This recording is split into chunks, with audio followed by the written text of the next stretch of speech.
Sveiki visi, gimę po avino ženklu. Pasižiūrėkime, kas laukia jūsų laikotarpyje nuo kovo 10 iki kovo 16 dienos.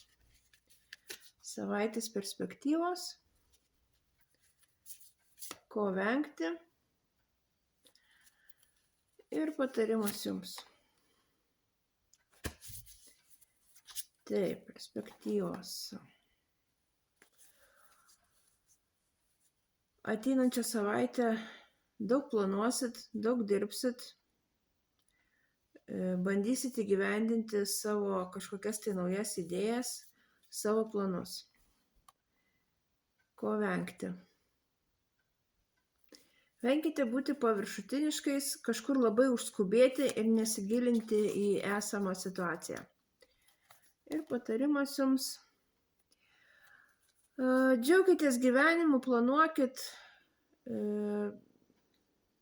įsiklausykit į save, į savo idėjas, nes tiesiog jų bus pilna galva ir kai kurios labai netikėtai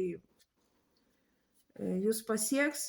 Tiesiog įsiklausykit į save ir stebėkit, ką jums siūlo gyvenimas.